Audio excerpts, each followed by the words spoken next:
We want to leave a little time at the end for questions and answers so that after Kevin O'Brien from Healthy C is done talking, we'll do a little bit of a wrap up and then welcome your questions. If you have questions as we're presenting, feel free to put them in the chat and we'll address them at breakpoints as we go through this. But we've gotten some very basic questions, which I think are all good. I always like to ground anything we're doing in where we came from. So with that, we'll go ahead and get started here. Again, the network and the ACO came from a vision of the Pennsylvania Medical Society over a decade ago, actually almost 15 years ago, where when quality was being emphasized and volume was being de-emphasized, the Medical Society wanted to make sure that our members had the tools to succeed in that. They had a blueprint meeting in 2010, and then about 5 years later, had another meeting, which created the Care Center Collaborative, also known as the PA Clinical Network. This is part of the Pennsylvania Medical Society. The ACO that we're talking about today is distinct and separate from the clinical network, although all of you are also members of the network. This is a separate entity for governance as well as for accounting standards. This will be now the third year we're participating in the ACO. 2023 concluded a second year. We don't have the data from that yet. We don't really sure, but we want to make sure we're in good stead as we go forward. This is just a list of you and your wonderful practices that are part of this network, and we appreciate all the great care that you give each of your patients as well as the collective patients in the ACO. There is an oversight board that looks is part of our ACO. Some of you are on the call today, and I thank you for your service with that. If you are interested in serving on that, please let us know. We do, by Medicare requirements, have to have the majority of the voting power in the practicing physicians. We also have the other administrators and other part of the CCC board as part of that as well, but you can see they have only a minority of influence in this. The committees of the ACO are the same committees of the clinical network. They kind of share a double duty. As you know, there's fund flow, purchasing, credentialing, contracting, quality, and oversight. Certainly, if you have interest in participating in any of these, that is also as well. One thing to talk about, which is very timely now, you may remember that at this time last year, we needed to submit quality. This is in lieu of MIPS. So anybody that belongs to the ACO does not individually need to submit MIPS requirement. The ACO does that on your behalf. However, CMS does assign us your specific patients and certain quality metrics. You could see them before you, and actually you could see our performance last year. You will have them again this year. Healthy C now is in the beginning, is compiling those results, and any patients that do not have a result automatically filled will be reaching out to you to get help with our quality team for that. Again, there's 10 measures plus, which I think also includes influenza. There it is. There too will help you through that. There is a specific website to log on directly to Healthy C to fill in your data, and we'll help you get there when we come up to that. As we've been mentioning, the clinical data engine behind our ACO is Healthy C. We do have other resources too, but this is the mainstay of what gives us our guidance on where we need to work, what patients and what practices need some benefit. Coding is key in all of this. All of these things are automated very, very nicely. If you have your EMR set up properly, the code should automatically drop, and you should get credit for the good work that you're doing in that. That also helps us at the analytics. So you'll see this slide a couple times, not only in this presentation, but others, but coding really is critical to the efficient organization of the whole ACO, as well as knowing where we are, where our strong points and where our weaknesses are. Up until now, we have you've all of your practices have received this scatter plot, and again, this kind of identifies both the expenditures of your practice for your dedicated members, as well as the risk on there. As you can imagine, red dots are where there are good opportunities to improve. Green dots are doing well, but everybody can also improve beyond that. We need to be kind of over the purple line to be getting significant savings back to our network. So we're striving for both this purple and this green line. And Kevin O'Brien of Healthy C will talk to us a little bit more about the strategies that go behind that. I did say a lot in a short amount of time. Again, we do want to leave time for questions later on. Are there any questions before I hand the baton to Kevin and Healthy C? All right, not seeing any. And Kevin, you'll tell me how you want me to advance the slides in this. Yes, sir. Why don't okay, yes. Why don't you move it forward one more slide? We'll come back to the scatter plot. Great. As Dr. Good afternoon, everybody, and thank you for giving us the time today. I'm going to try and hold this to about 10 or 15 minutes so that we have plenty of time for Q&A and discussion at the back end. As Dr. Pagan noted, and Wendy has advised me there's certain questions that have come up on this slide. I'm going to try and hit it at a high level, but then I want to drill into a couple of details to provide you with some insights on the why behind the patient lists that Wendy and her team are going to be circulating or have circulated to you. You will note that the red dots are below the purple line. The green dots are above the purple line. That purple line is not an accidental line. It is a 5% margin on your benchmark. And in managing these types of arrangements, shared surplus, full risk, et cetera, I've always used a rule of 5%. And that applies to a number of areas. You'll hear that come up a number of times. But the concept here is to try and get as many of the practices above that 5% line as possible. And that will assure that the organization overcomes its minimum sharing rate, which for PACIN is somewhere between 3 and 4% that you have to generate in terms of surplus before you get to share. Now, you share in essentially 40% of any dollars saved in total, so long as you've saved more than that minimum sharing rate, which I think in your case is somewhere between 3.6 and 3.4. It varies. The minimum sharing rate varies based on your enrolled individuals. So it's been a moving target. But nevertheless, using that 5% threshold, we want to move the dots above that purple line. The green line is Hall of Fame territory for organizations. Probably 80 to 90% of the ACOs in the country do not exceed a 10% margin.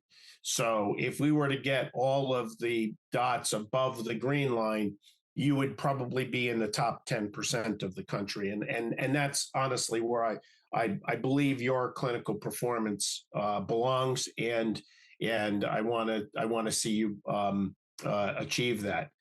Now, on the horizontal axis, that's the relative risk. That's a little bit more complicated, but just to keep it simple for today, we want to try to get all of the folks who are on the left side of the line to the right side of the line. Now, because that's a relative risk score and it's set to 1.0, for the entire network. Perfect will be when we move by improving the coding. This is improving your ICD coding. By improving the coding, that will move the dots on the left toward 1.0, but it will also pull the dots on the right back towards 1.0 because the math basically normalizes to a 1.0. So perfect on this is to have all the dots arrayed on that 1.0 line vertically above the purple line. And when we see a scatter like this, what this is suggesting is that there is not consistency in coding across the network. So for those of you on the left side, it may be that you have a lower overall burden of illness. And if that's the case, that's the case. I'm not suggesting for a minute that you code inappropriately, but it may also mean that you're not picking up on the same volume of codes or the same level of coding sensitive to the HCC system as your colleagues on the right side. So we're going to be doing a lot of work this year on trying to isolate that and make sure that we've got that all under control. Now, the chart on the left side is admittedly quite a few metrics, but these metrics we will be going over, and I'm going to be giving some expected values to Wendy for conversations because I know there have been some questions. One thing I do want to comment on, for a couple of things I want to comment on. I want to see that total percent churn, the four numbers, the fourth line down, where right now it's at 14.8%. I want to see that trending down to between 5 and 10%. And once we've got it between 5 and 10%, I'm going to be looking at the contribution to that turnover rate. That's the change in membership quarter over quarter. I'm going to be looking at the contribution from new patients because new patients are a good thing. But right now, there's a significant contribution from patients that are lost, and only about 2 or 3% are lost to mortality in any given quarter. You can see your mortality rate's about 4.6% for the year. So we need to, we can't, we'd like to see mortality rate reduced a little bit, but we can't, that's something that's going to cause somebody to leave. We don't want to discourage new patients, but that's why the first goal on the percent churn is to try to get it down to below 10% overall. And that's basically what the data is telling me is we need to do more engagement on the broader part of the population. Now, the programs at the bottom, the AWV, ACP, CCM, BHI, and TCM, those are not accidentally selected. Those programs are used by CMS in the attribution methodology. I want to see the percents for each one of those approaching 80%. We'll get into the details in the future, but just as a guidance in that total column, we want to see that number approaching 80%. And you will see we don't have those numbers approaching 80% right now, with the exception of the AWVs. So, and the TCMs are also looking okay. So we need to do some work there. The work there will help to reduce the percent churn. It will also help to contribute to reducing total overall cost, because CMS knows that when those programs are executed properly, they tend to save more money than they cost. And the good news is the cost of the money is paid to you and your practice when you're the ones that are doing them. So, we see this as a short-term revenue generator and a churn reducer and a surplus enhancer. That's why those are so important. Um, I'm not going to spend a whole lot more time on this chart because I do want to get to a couple of other themes for you. But we will address understanding all of this and how it all comes together methodically through the first half of this year. So in any event, Dr. Pagan, can you move it to the next slide? All right. Here, we did a study in the fourth quarter of last year, and I presented this to the ACO board, and we thought it was important that you see these numbers. We did 3 separate comparisons. We chose 2 practices. They're blinded here.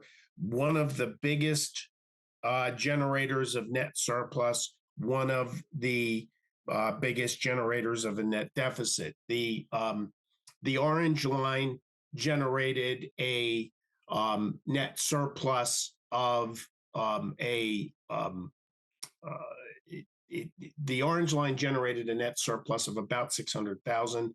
The blue line generated a net deficit of about 600,000. And they're both practices are about 440 some odd patients. One of the critical things that this chart, and you're going to see a couple more sent, is that the difference between a high performing practice and a low performing practice, from a financial standpoint on the MSSP, is almost imperceptible to you as you go through the course of your day. And so part of my job is to be able to highlight some of these patterns and connect them with the PACIN team to actions that can be taken to close the white space between those 2 curves. Now, Dr. Pagan, can you go to the next slide? Just so you can see, we then looked at the top 3 practices versus the bottom 3 practices from a risk-adjusted net deficit standpoint. The curves follow a very similar pattern.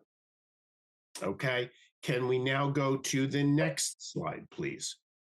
We then looked at the entire network, and you will note that the curves follow a same pattern. Next slide, please. Then I recast this so that even though the practices were different sizes, I laid it into percentiles. And you will notice that essentially the big difference kicked in at about the 85 percentile level. Up to for 85% of the practices, once risk adjusted, there was an imperceptible difference in spend. And 50% of the difference between the top performing practice from a risk-adjusted net deficit level and the one of the bottom performing practices from a risk-adjusted net deficit level was in the 5% of patients. Next slide, please. You see the same pattern when we compare top 3 to bottom 3. Next slide, please. You see the same pattern, although it's moderated a bit across the board. And what you see is the break point is in that top 5%. Now, I want to emphasize for you that this is not the classic, well, duh, we all know it's the top 5% of the patients because that's what everybody's known for 50 years. This 5% is after risk adjustment. And what you will find is that about half of the patients in that top 5% are the classic, very complicated, very challenging patients.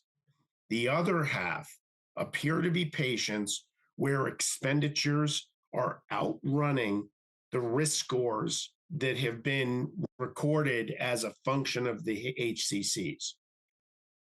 Now, next slide, please. The one thing I want to lay out is that in 2022 for PACIN, you missed the minimum sharing rate level by approximately $200,000. That top 5% of the patients in the net deficit totals right now about 384 patients. And out of those 384 patients, there have been approximately $17 million in net deficit. So this is not about solving the problems for the 5%. This is what I call the management nudge. We have to find, each one of you will get a list of somewhere between 5 and maybe 25 patients. There might be 1 or 2 practices that get a list of 30 patients. Do we want you to look at every one of those patients? Absolutely. There's a lesson in each one of those patients. However, if each one of you were able to impact 2 to 3 of those patients significantly over the course of the next several months, it is not a big leap to suggest that we will impact risk-adjusted net surplus by more than $200,000 on a base of 17 million. So what I'm trying to serve up to you, in addition to the basic fundamental good primary care, I'm trying to serve up to you the patients where you have the highest probability of getting significant return on your time invested. And it's not just a financial time invested. Every one of those dollars in this patient cohort is to some degree an indication that the patient may have things going on that could have been avoided. So we're not trying to say spending is bad. Nothing could be further from the truth. What we are looking to do is try to avoid the avoidable in the patients where the avoidable really needs, it is really a clinical challenge and doesn't necessarily resonate with your definition of what you want to have happening for your patients. So in summary, in 2023, it was a 5-point plan focusing on the 5 programs. In 2024, we're taking those 5 points, we're including them with 3 more points to impact the impactable. I'm not saying every dollar can be impacted. It can't, but we need to get a small percentage of that spending impactable.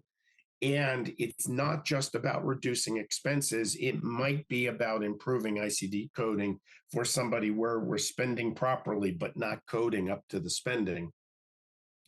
And then once we've got our arms around these 384 patients, there's a group of high priority patients that are not in that 5% net deficit that we will be coming to you as a second cohort to work. So all in all, you will be firing on all 16 cylinders during 2024. Dr. Pagan, I think I managed to get it done with 3 minutes to spare. Excellent, Kevin. Much appreciated. And yeah, we'll go ahead. As Kevin alluded to, there was a 5-point plan last year. Again, what we called the Big 5. I'm just going to reiterate it because you're going to hear it over and over again. Advanced care planning, and this is for patients and patient populations that have a high mortality risk. So those are the kind of lists that you're going to be getting in upcoming weeks and months. Patients that hit the ER a lot, patients that have complex and multiple conditions that can benefit from chronic care. Um, uh, and of course, the basis of everything really an annual wellness visit or a complete wellness visit in that. I'm not going to reiterate again what we just talked about. Coding again is going to be key. We do, and we have your group purchasing committee has strategically aligned with many different companies to help you in this. I know some of you are taking care of for liability insurance, but in particular, there are some help that we can get from companies like Evoco, which can do remote patient monitoring and chronic care monitoring. Brilliant Care can also do some of that as well. So some of your more complex patients, not only can you get them extra touch points between your busy office visits, but they actually are potential revenue streams as well in that because they are complete care. Some of the other things we may bring in front of you are laboratory services and utilizations. There are potential savings in that. And again, being so close to the savings benchmark, every little bit can help. Again, some of the patient lists that your quality directors will be approaching you with: high ER risk, high admissions, and the patients where have opportunities in it. Unattributed patients are another key. We can break down the data that we can see patients that are not currently in our network, but say for one visit, they will be. We explored that a little bit towards the end of last year. We'll be able to take our lessons learned from that and move forward with it. With that, I'll pause right here, entertain any questions that you may have. Again, if you think of questions after this webinar, feel free to forward it to your quality director or to one of us. That scatter plot that you saw, you should have received when you log on to your unique portal in our website. You'll be able to see that as well as the other quality indicators that you have, not only with the ACO, but also in the commercial payers and the commercial space as well.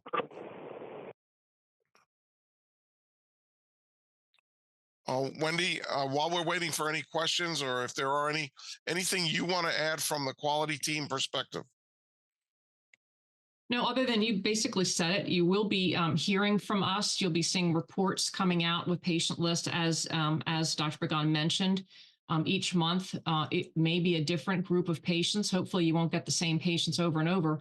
But anything that you can do to help move the needle and make an impact on those patients, the better. So you just be looking for that on a monthly, probably on a monthly basis.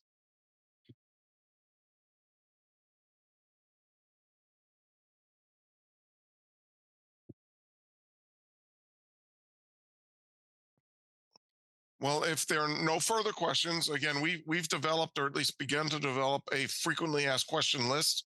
Some of the questions that you've submitted in advance to this. Wendy, if we don't want to address those right now, we can actually distribute them after this meeting, along with the link for the recording, if anybody needs to see it going forward.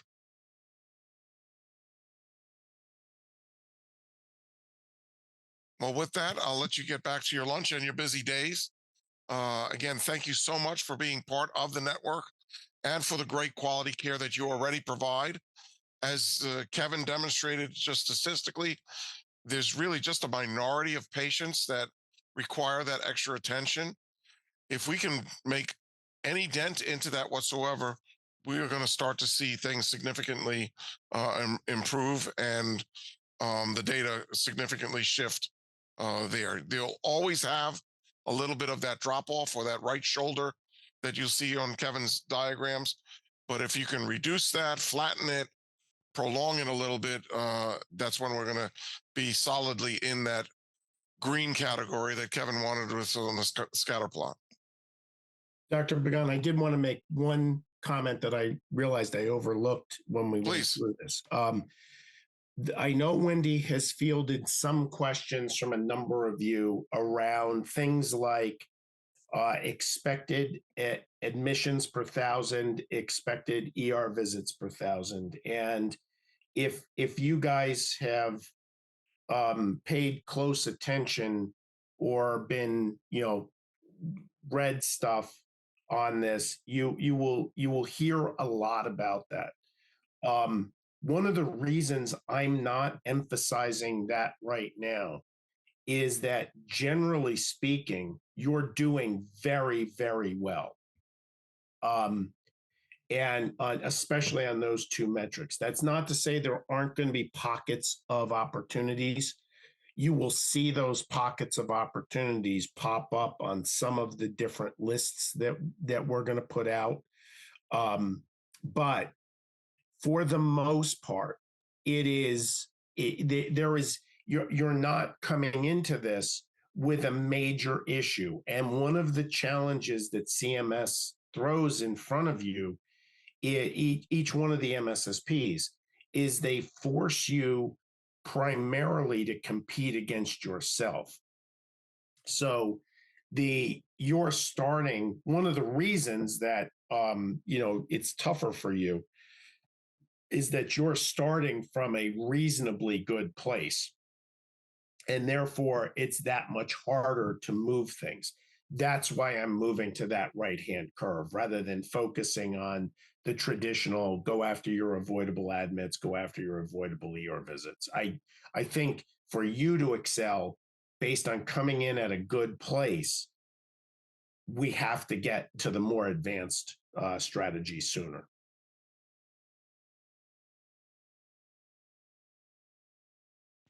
Thanks, Kevin. And again, keep the questions coming. We'll update and modify an FAQ list there.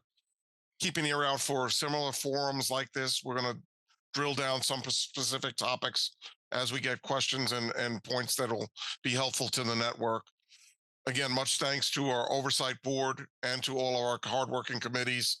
Actually, it was one of our oversight board members who recognized that the board was being exposed to valuable data and information, but the whole network needs to see it regularly.